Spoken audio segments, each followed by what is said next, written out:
Oi, eu sou o Caio, sou psicólogo e hoje eu vou falar um pouquinho sobre o Setembro Amarelo.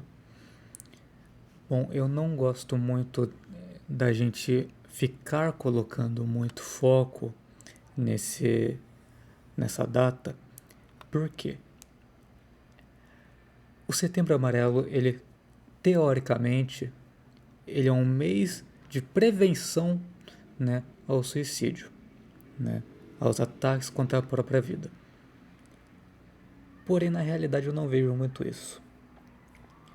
O que acontece muito mais é que o Setembro Amarelo se torna ali uma ferramenta de promoção, uma ferramenta ali para as pessoas mostrarem o quanto elas são bondosas, o quanto aquela empresa é bondosa e que se importa com os clientes, ou que aquela escola se importa com os alunos. Mas onde está a prevenção do suicídio contra isso? Onde que a gente vê, de fato, a gente utilizando ali formas de prevenir que uma pessoa ali acabe, né, retirando a própria vida? Muitas vezes, essa atitude que é tomada pelas pessoas é simplesmente olha, vou dar aqui um chocolatinho para você, junto com umas palavrinhas reafirmando que a gente se importa muito com você. Dito isso, chega no outro dia e todas as coisas que existiam no passado, os problemas que existiam no passado, voltam a aparecer. Então, eles se promovem para demonstrar ali que eles se importam sim com a vida das pessoas e passando ali, né, aquele foco todo no Setembro Amarelo, se some toda essa preocupação. E para isso, o que eu quero propor aqui de ideias, né? Eu quero propor a ideia de que não se deve necessariamente ir atrás da prevenção direta ao suicídio. O que eu quero dizer com isso? Quando a pessoa comete ali um ato contra a própria vida, muitas vezes tem um motivo por trás. E esse motivo pode ir desde algo social, pode ser desde algo econômico, pode ser algo biológico da saúde da pessoa. Vai depender muito de caso para caso. Porém, quando a gente fala de prevenir ao suicídio, a gente fala muito sobre explicar para as pessoas que aquele não é o caminho e tudo mais. Beleza, aquele não é o caminho. Disso a pessoa provavelmente já sabe. A gente só está falando o óbvio para aquela pessoa. Olha, você precisa buscar uma ajuda porque você importa mais do que você pensa e tudo mais. A pessoa já sabe. Você já está falando o óbvio. No meu ponto de vista, isso que é feito é a mesma coisa que você chegar numa pessoa que está triste e falar assim: para de chorar. Ou, nossa, por que você está triste? Você é tão bonita. É a mesma coisa. A pessoa já sabe aquilo que você está falando para ela. Você não está dando uma solução para o problema. E o que eu trago aqui é que você não precisa dar uma solução para aquela pessoa. Mas a gente tem que tentar promover um ambiente melhor para aquela pessoa deixar aquelas ideias de lado.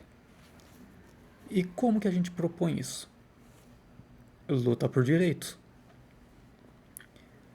Quando nós falamos ali, né, dos ataques à própria vida, como eu falei, podem ter diversos motivos que fazem a pessoa querer ou pensar naquela oportunidade de se livrar daquela dor, de terminar aquilo que está sentindo e sendo ali o ataque à própria vida como a única solução para aquilo, né? Mas será que a gente não tem que combater esses sintomas que fazem essa pessoa pensar nisso, para essa pessoa deixar de sentir aquilo que ela está sentindo. E isso que eu vejo que acaba sendo um pouquinho de uma hipocrisia, porque muitas vezes se luta ali contra os ataques à própria vida, mas não se luta contra aquilo que faz as pessoas pensarem naquilo, que faz as pessoas chegarem naquela conclusão, que faz a nossa taxa de mortalidade através do suicídio aumentar cada vez mais aqui no Brasil. Aonde que se luta contra isso? E como eu falei, existem diversos tipos de coisas que vão fazer a pessoa buscar aquilo. Mas eu vou tentar aqui abordar muito brevemente, tá? Então não vou englobar todas as questões que rodeiam esse assunto, porque é um assunto muito complexo. Então eu vou falar um pouquinho sobre de como que a gente precisa ali observar essa situação de uma forma resumida, para que, caso a gente decida, né, caso vocês que estejam vendo decidam ir um pouco mais a fundo sobre isso, vocês terem uma mínima ideia de onde começar, da onde começar a procurar soluções, melhorias, buscar direitos, né, e tudo o que permeia isso. Então, eu vou separar aqui em 3 fases da vida, tá? Então, adolescência, fase adulta e a fase, né, da terceira idade. Eu não vou tratar aqui a parte de crianças, porque durante a fase de criança é muito difícil que ela tenha uma vontade própria ali de se encerrar a própria vida, né? Então é algo muito mais específico, e quando acontece, né, é algo que foge um pouco do que eu vou falar aqui. Muitas vezes está relacionado a questões familiares, enfim. Mas eu vou tratar aqui da parte da adolescência, que é um pouquinho ligado ali com a parte da infância, mas vou fazer da adolescência para frente, tá? Então, primeiramente, a fase da adolescência. O que nós temos que fazer antes de delimitar aquilo que a gente vai ver como o problema? A gente tem que entender o contexto. Então, primeiro, vamos ver o contexto ali do adolescente que está passando por esse momento. Muitas vezes aquele adolescente está na escola, né? Vamos aqui colocar um adolescente ali do ensino médio. Ele está prestes a prestar vestibular, a tentar buscar uma faculdade, talvez, né? Vai precisar buscar um emprego. É uma transição ali de fase. Ele está saindo da infância e está indo para a fase adulta. Esse que é o processo ali da adolescência. Muitas vezes essa fase é uma fase muito confusa. Primeiramente por conta dos hormônios que estão ali à flor da pele, e outro também porque está sendo imposto muitas coisas para aquela pessoa. Primeiro, uma mudança total na rotina daquela pessoa, planos para o futuro, o que ela tem que fazer, quais vão ser as obrigações dela, e ela já está com obrigações a mais, né? Então, vamos observar esse adolescente como um ser estudante, como um ser que está ali, primeiro em um processo de mudança e também estudando. Muitas vezes esse processo de estudo é um processo frustrante, porque às vezes ali dentro daquela escola pode ser que ele não tenha todo o suporte que ele precise. Isso não necessariamente significa que a escola é ruim, que os professores são ruins, que os colegas são ruins. Pode sim ter alguma coisa relacionada, mas a gente tem que pensar que todo o contexto ao redor daquilo é algo que vai colaborar para aquele sentimento que já estava prévio nele. Então, se ele já está com uma dificuldade, ele vai lidar com uma outra dificuldade de uma forma mais difícil, com uma dificuldade elevada, né? Então, se eu tive problemas ali com as minhas notas, e aí eu de repente percebo que eu vou ter um problema em decidir quais vão ser ali o meu futuro, o que eu vou fazer da minha vida, e aí eu estou tendo problemas ali dentro de um relacionamento, tudo isso vai culminando até a gente tentar ali resolver tudo de uma forma totalmente bagunçada e não vai conseguir um resultado eficiente. Então, o adolescente muitas vezes está nessa situação. E trago aqui uma experiência que eu tive quando eu fiz um estágio em uma ETEC na cidade onde eu morava. Quando eu entrei lá naquele estágio, eu e as pessoas que estavam fazendo estágio comigo, chegamos ali, né, no coordenador ali daquela escola e a gente questionou. Olha, você percebe alguma coisa específica que você acha que a gente pode tratar com os alunos, que você vê que é uma dificuldade deles, que a gente possa intervir, ou alguma coisa similar, alguma coisa do tipo? Esse professor, esse coordenador, falou para a gente: olha, a gente percebe que esses alunos estão com muito problema com ansiedade. Tudo bem, vamos na sala de aula, falamos sobre ansiedade e, embora não resolva, a gente vai conseguir dar um pequeno suporte a eles, a gente vai conseguir ali dar um apoio que eles precisam. Depois que a gente fez sobre ansiedade, a gente questionou os mesmos alunos sobre que questões psicológicas que aqueles alunos queriam que a gente falasse com eles. E aqueles alunos falaram que queriam que a gente discutisse com eles sobre depressão e suicídio. E aí a gente se pergunta, por que aqueles jovens queriam que a gente falasse sobre depressão e suicídio? A resposta talvez seja mais simples do que a gente pensa. Muito provavelmente eles ou estão passando por isso, ou eles conhecem alguém que está passando por aquilo. E por isso era uma coisa muito importante a gente tratar com eles. Sentamos lá todas as pessoas que estavam fazendo estágio de psicologia, chegamos ali numa conclusão sobre o que a gente ia falar, né? A gente deu uma delimitada ali para não ficar tão pesado, porque a gente sabe que a gente não pode ali, né, chegar atacando uma bomba em cima deles, mas a gente delimitou ali de uma certa forma, fomos abordar aquele assunto com os alunos. E claro, a gente já tinha a total expectativa que poderia ser que alguns alunos tivessem ali algum gatilho com isso. Mas, dito e feito, fomos a falar, alguns alunos tiveram gatilhos, saíram da sala.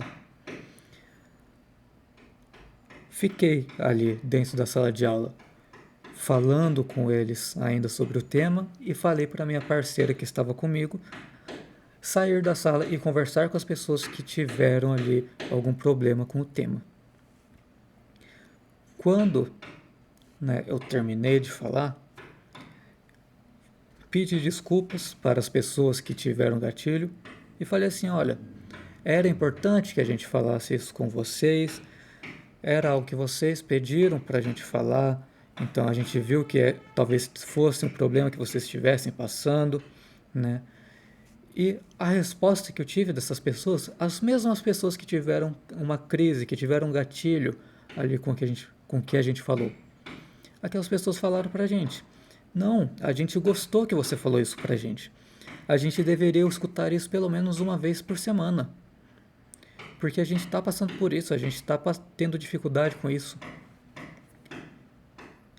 E aí, o que acontece depois daquilo? O coordenador chega na gente e fala assim: olha, a gente não quer mais que vocês, a gente é a coordenação, né? Não queremos mais que vocês vão na sala de aula falar com os alunos, porque os alunos não tiveram tanto desempenho dentro de aula naquele dia que vocês foram. E aí a gente se questiona, mas como que os alunos, na verdade, vão demonstrar um desempenho quando a gente acabou de tocar na ferida deles? E outro questionamento, qual que tem o maior valor ali para a escola? Que os alunos tirem uma nota boa ou que os alunos estejam bem? E tudo bem, a resposta pode ser os dois, mas não dá para chegar em um sem antes passar pelo outro. A gente não está lá para diminuir o desempenho dos alunos para sempre. A gente vai diminuir o desempenho naquele dia, porque a gente está tocando em feridas, eles vão ficar pensativos. Mas qual que é a consequência dessa nossa ação? Eles vão criar ali uma consciência maior sobre aquilo que está acontecendo, vão entender mais a situação ali que talvez um familiar esteja passando ou o colega de sala está passando. Tudo isso é algo a longo prazo, não é algo que estamos falando aqui agora e agora vocês estão totalmente produtivos. Não é isso, sabe? Então, ao mesmo tempo que chegam lá falando assim, nossa, esses alunos estão precisando ali de um apoio psicológico, porque eles estão com pensamentos depressivos, estão ali, né, tendo problemas com tal coisa. Ao mesmo tempo que falam isso, que precisam desse apoio psicológico, no momento que tem um apoio psicológico, o apoio é cortado. Porque não se suporta um único dia ali em que vai ter ali uma produção diminuída, sabe? Então, como que a gente apoia ali aqueles adolescentes se a gente não observa isso? Outra coisa que acontece, os alunos já chegaram a falar pra gente que queriam buscar um psicólogo e os pais falaram que não, porque eles não são loucos. E aí a gente vai para uma outra questão que é a conscientização sobre a saúde, principalmente da saúde mental. Porque, tudo bem, a gente fala sobre ali prevenir o ataque à própria vida. Mas como que a gente previne? Através da saúde mental. Mas como assim a gente não pode ter saúde mental? Sabe?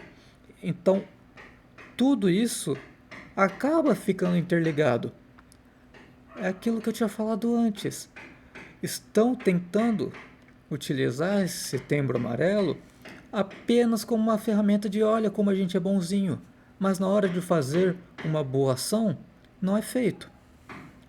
E claro, aqui eu excluo totalmente o caso em que não é possível conseguir ali uma ajuda psicológica, que existe as pessoas que não conseguem ali um apoio psicológico ou porque não tem dinheiro, ou porque buscou de forma pública e não conseguiu. Existem essas pessoas. Mas existem pessoas que negligenciam, que falam que não precisam, ou que os filhos não precisam. E no momento em que o filho vai lá e apresenta ali que está se automutilando, está tendo comportamentos ali que vão prejudicar a própria vida, se surpreendem, não sabem o porquê que está acontecendo. E eu reforço, é porque vocês não estão olhando para aquela pessoa. E muito do que acontece no Setembro Amarelo é da gente olhar por um segundo uma pessoa, ver que aquela pessoa talvez esteja sorrindo e falar assim, essa pessoa não está com depressão, então obviamente ela não vai atacar contra a própria vida. sendo que a depressão não é necessariamente a única coisa que vai levar a isso, e também a depressão não é algo visível, não é algo que você vai olhar para a pessoa e falar assim, essa pessoa tem depressão. Não, às vezes está escondido ali por trás da pessoa. A gente não mostra tudo que está passando ali dentro da gente para os outros, né? Então, durante essa fase de adolescência, muita gente tem que observar o quanto que a gente está depositando ali naquela pessoa, ou seja, o quanto que a gente está ali mostrando que ela tem que fazer aquilo, que ela é obrigada àquilo, que tem todas aquelas responsabilidades de repente, que não pode desapontar porque eu sempre sonhei que você seria assim e tudo mais. E também temos que observar o como que aquela pessoa está se comportando. Se aquela pessoa está tendo ali uma dificuldade, a gente tem que olhar e falar assim, não, tudo bem, você está tendo dificuldade com isso? Então vamos te dar um suporte. Vamos ali tentar buscar um psicólogo para você, vamos ali tentar ver qual que está sendo o problema com você, né? Às vezes pode ser ali um bullying que está sendo sofrido, pode ser ali um problema minimamente alguma coisa que a gente como adultos vai observar que não é uma coisa tão grande, mas que para o adolescente é. A gente também tem que lembrar que quando a gente era adolescente, algumas coisas que hoje a gente vê como coisas fúteis, naquela época era a coisa mais importante da nossa vida. Então, a dor de hoje não se compara com a dor de antes. A gente ainda tem que observar que aquele adolescente vai sim sofrer. Mesmo que a gente não ache que aquilo é uma coisa para se sofrer. Aquela pessoa vai sofrer, porque a dor é subjetiva. Entende? Então, primeira coisa que a gente tem que observar o contexto daquela criança, daquele adolescente. A gente tem que observar o que está sendo depositado em cima deles, dar o suporte adequado para aqueles adolescentes, né? E também buscar ambientes em que a dor daquele sujeito, daquele adolescente, vai ser respeitado, para que ele consiga ali lidar com aquilo de uma forma mais adequada, certo? Passamos para a fase do adulto, tá? O adulto já tem um pouquinho de responsabilidade a mais do que o adolescente, tá? Muitas vezes o adolescente também trabalha, mas é muito mais comum que na fase adulta, sim, tenha ali o trabalho envolvido. Então, por isso que eu vou trazer nesse momento aqui o trabalho. Na fase adulta, a pessoa está tendo ali um trabalho, às vezes também está tendo uma faculdade, tá? Então já são duas preocupações ali. Pode ser que tenha também uma família, né? Uma mulher, alguns filhos. Tudo isso são responsabilidades. Querendo ou não, são questões sociais para a gente lidar. E também são questões pessoais. Mas vamos observar uma coisa muito importante que acaba fugindo um pouquinho do assunto, né? As pessoas acham que acaba fugindo um pouquinho do assunto quando a gente fala sobre Setembro Amarelo, que é política, tá? O adulto ele já vota. O adulto ele já tem sua responsabilidade política. Ah, mas eu não gosto de política. Independente, você ainda é afetado pela política. E você também vai afetar os outros pela política. Da mesma forma que eu, por exemplo, odeio tomar vacina, mas eu tenho que tomar vacina pelo bem da minha saúde. É uma coisa que faz parte da minha vida. Eu tenho essa responsabilidade comigo mesmo. Isso é uma coisa que vai afetar minha saúde, da mesma forma que a política também vai afetar minha saúde. Então, quando a gente fala de política dentro ali da prevenção, né, aos ataques à própria vida, a gente tem que pensar em economia, primeiramente, porque muitas vezes a pessoa vai cometer aquele ato porque não consegue viver com dignidade. O tanto que essa pessoa recebe não é o suficiente para que a gente consiga sobreviver de uma forma que tenhamos o mínimo, sabe? Existem pessoas que vivem, que precisam ali pular limitações, porque não tem dinheiro suficiente para bancar a comida, que não tem dinheiro suficiente para bancar a própria água. Então, como que essa pessoa vai olhar um post ali de Setembro Amarelo e vai falar assim: nossa, agora tudo mudou na minha vida, agora eu mudei todo esse meu pensamento.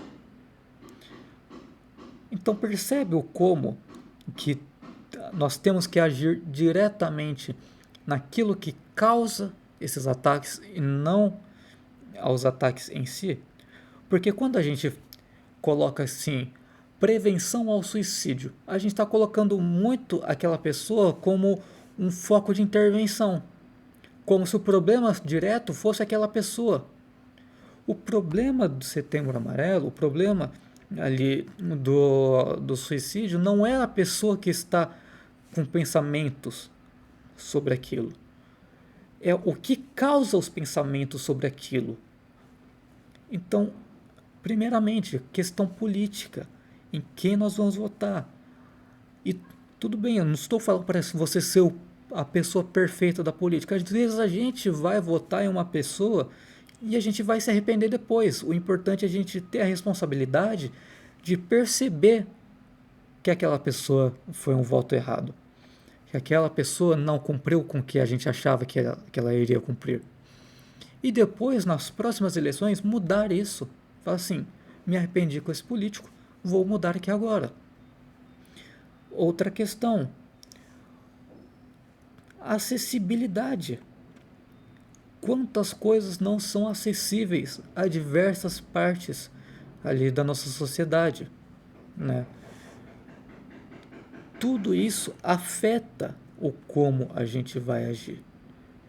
A gente não ter ali condições para seguir o nosso sonho, não ter condições ali para dar um presente para os nossos pais, não ter ali condições para comprar um bolo no aniversário da filha, tudo isso é coisa que vai ali incentivar um pouquinho, querendo ou não, esses pensamentos que são indesejados. Por isso, né, é aquilo que eu falo. Na parte adulta, é muito importante que a gente vá direto ali na questão política, da gente promover esses espaços, também promover a saúde mental dessas pessoas que estão passando por aquilo e também, né, tentar ali não culpabilizar aquela pessoa, porque também é um grande problema que existe, a culpabilização. Então, muitas vezes a pessoa que está ali, vou dar o exemplo da pessoa depressiva, muitas vezes aquela pessoa não consegue nem levantar da cama. E aí chega a pessoa e fala assim: não, mas é só você ir trabalhar, que aí tudo isso sai da cabeça. A pessoa não está nem conseguindo levantar da cama, como que você quer que ela vai trabalhar? E tudo bem, eu digo aqui com todas as palavras, a pessoa ali fazer alguma coisa que vai ocupar a cabeça vai sim ajudar, colaborar para que aquele pensamento saia da cabeça. Mas a gente não pode falar como se fosse um milagre, como se fosse simplesmente falar aquilo e está tudo resolvido. Não está. Pode ser que aquele trabalho em que a pessoa está vá, inclusive, prejudicar aquela pessoa, porque é um trabalho ali que acaba prejudicando ela, que esgota totalmente ela, que não tem um ambiente ali dentro da empresa que é saudável para a pessoa. Então, não é uma solução simples de simplesmente, nossa, quando eu estava passando por isso eu resolvi dessa forma. Não é simplesmente isso. Cada pessoa é cada pessoa. Todo mundo vai ter essa forma diferente de lidar com aquilo. Então, quando a gente observa tudo isso, a gente também tem que observar que a pessoa que está sofrendo com aquilo não é a culpada por estar sentindo tudo aquilo que ela sente. Ela muitas vezes é uma vítima, tá? Então, essa é a parte adulta. Agora, a parte ali da terceira idade. Quando a gente pensa nesses senhores de terceira idade, nessas senhoras de terceira idade, nós pensamos muito em uma figura frágil. Uma das coisas que eu não lembro onde eu tinha visto, eu acho que foi em um vídeo, era sobre o como a gente acaba tratando o idoso como se ele fosse uma criança. Então a gente começa a afinar a voz para falar com aquele idoso, né? A gente tira todas as responsabilidades dele, a gente deixa aquele idoso como se fosse de fato uma criança, sem obrigação, sem dever nenhum, e ela simplesmente existe ali. Isso é prejudicial. Por quê? Principalmente os homens, tá? Que inclusive a maior taxa de mortalidade por suicídio é dos homens. Nós homens, as mulheres também, mas majoritariamente os homens, são colocados na cabeça desde criança que precisamos produzir. Então, é muito romantizado o homem ali, né, prover ali, ser o provedor da família, trabalhar muito para ser ali o responsável dentro de casa, conseguir trabalhar desde cedo para ser uma pessoa independente. E quando chegamos na vida adulta não, né, na terceira idade, isso some. Eu já não posso mais trabalhar porque minhas costas não aguentam mais. Eu não aguento mais ir, talvez, ali em algum local que eu frequente, a pé, porque minhas pernas não aguentam mais. Eu não consigo mais fazer ali talvez um exercício, um esporte que eu praticava antes, porque eu já estou ali um pouquinho mais travado. E isso vai dando uma impotência. E aí esse idoso chega em casa e vai ali, né, estar com os filhos, estar com os netos, e vai falar assim: nossa, eu vou fazer aqui, né, uma comida para o meu neto. E aí a filha dessa idosa vai falar assim: não, mãe, deixa que eu faço para você. E aí aquela idosa fica ali de canto mais uma vez. Ou vai ali no supermercado e não carrega nenhuma sacola de compra, porque a filha ou o filho vai lá e tira todas as sacolas da mão dela. Isso vai causando uma impotência. Quem que eu sou agora? Qual que é a minha utilidade? Uma das coisas que a gente precisa pensar é que a gente está em um momento em que tudo é sobre produzir, né? Tudo é sobre a gente ser útil. E o idoso começa a se sentir inútil. Então, ao trabalhar com o idoso, nós precisamos primeiro considerar ele como um ser humano acima de tudo. Então, deixe que ele tenha as responsabilidades dele. Claro, não estou pedindo para você mandar ali o idoso fazer uma obra. Não estou falando para você dar ali um serviço pesado. Mas deixar que ele tenha algum mínimo serviço. Para que ele possa ali se sentir útil. Para que ele possa ali perceber que alguma coisa essa pessoa consegue fazer.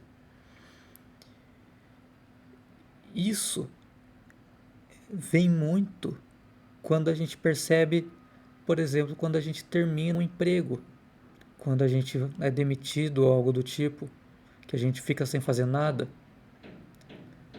Claro, existe aquele alívio de não ter que ir trabalhar no próximo dia, mas ao mesmo tempo vem aquele peso de eu preciso encontrar um emprego, eu preciso trabalhar, eu preciso fazer alguma coisa, eu estou muito tempo parado em casa.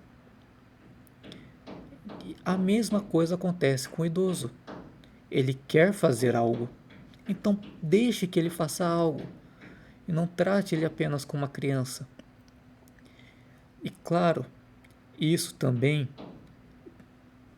acaba entrando um pouquinho da conscientização dele sobre o estado dele. Então, ao mesmo tempo em que você dá ali uma certa liberdade para o idoso, também mostrar, olha, essa aqui é muito pesado para você. Isso daqui você já não aguenta mais. E claro, de uma forma muito leve. Você não precisa ir diretamente grosseiro com aquele idoso, porque ele está passando muitas vezes por um processo de negação.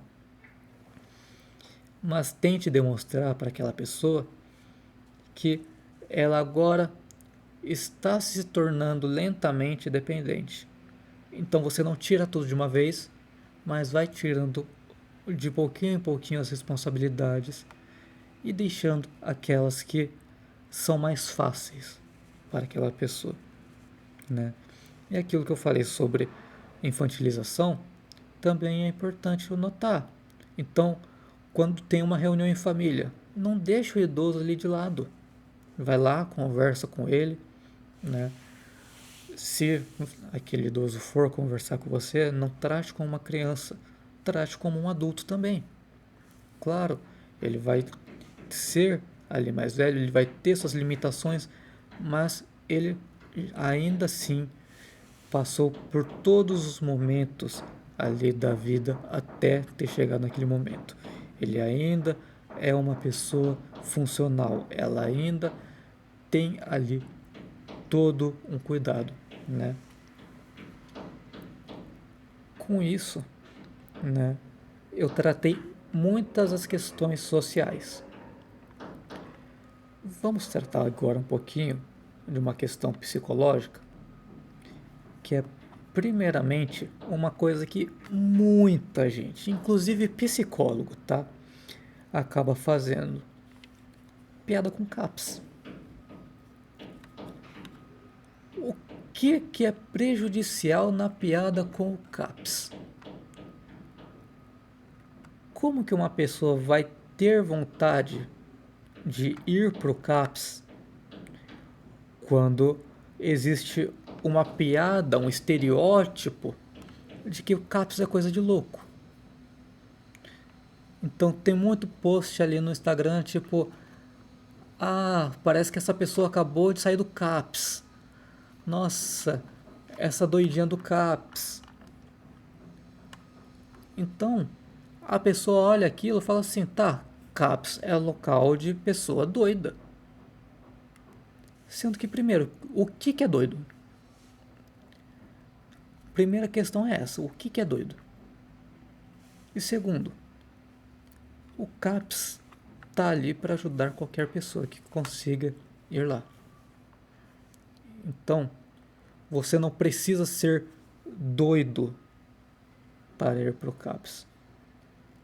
Você pode ir lá buscando uma ajuda. Então, primeira coisa, conscientizar que CAPS não é piada. tá? Essa piada de ai, doidinha do CAPS, não. Isso daí acaba prejudicando ainda mais. E muito se vê a pessoa que faz ali a piada com o CAPS também postar ali coisas sobre Setembro Amarelo, sendo que é uma grande contradição, tá? E segundo, inteligência artificial. Gente, inteligência artificial não é ajuda psicológica, deixando bem claro. Ah, mas a inteligência artificial é de graça. Não importa. Você pode buscar ali um psicólogo por um preço social ou psicólogo do postinho. O importante é não se consultar com a inteligência artificial. Por que não? Porque a inteligência artificial ela não vai ver sua subjetividade. O que ela faz? Ela vê um banco de dados ali, de um monte de postagem que tem ali do Google e vai te dar ali uma resposta bem mais ou menos, que muitas vezes inclusive está errada.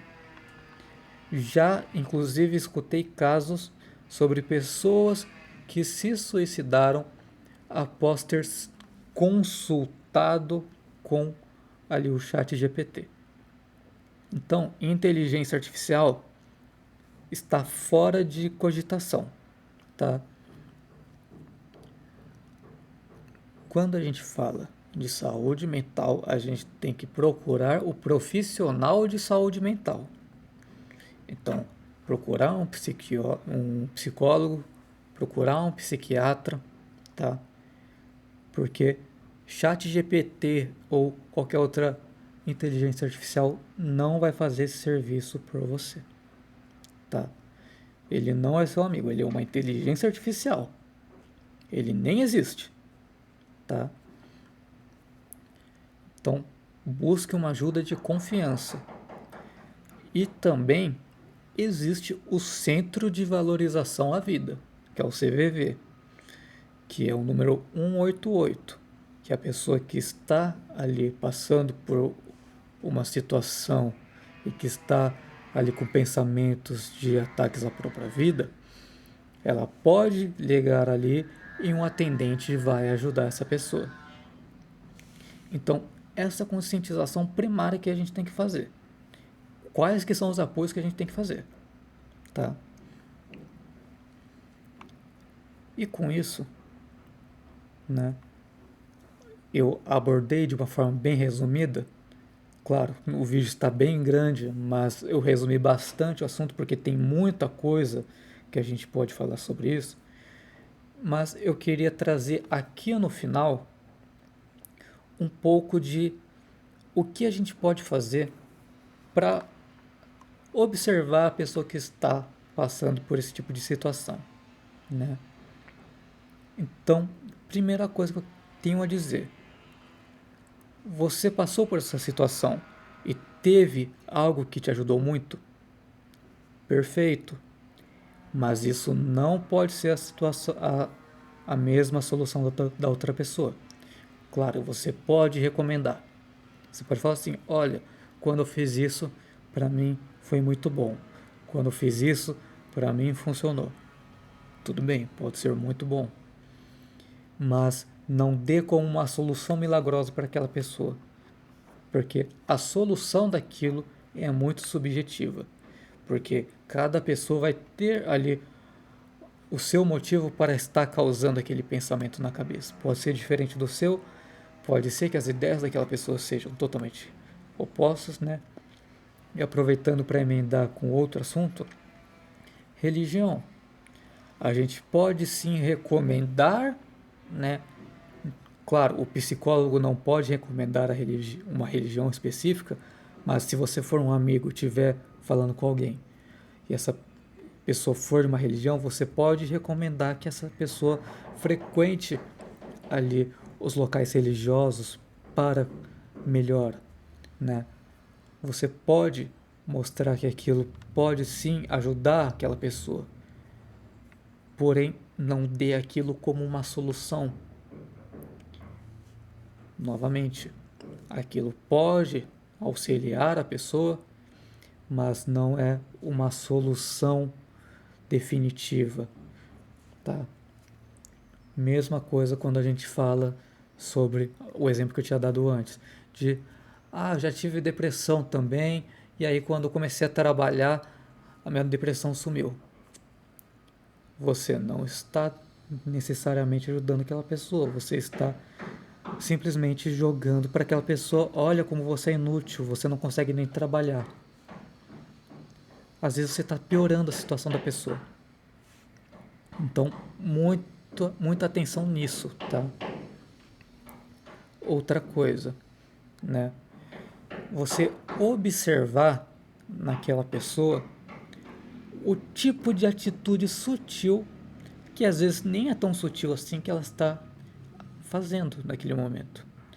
Então você percebe que o adolescente ele está usando roupas de manga comprida ali mesmo durante momentos de muito calor. Muitas vezes é porque essa pessoa está ali se automutilando e está tentando esconder aquilo. Claro, você não precisa chegar nela e falar assim, olha o que você está fazendo.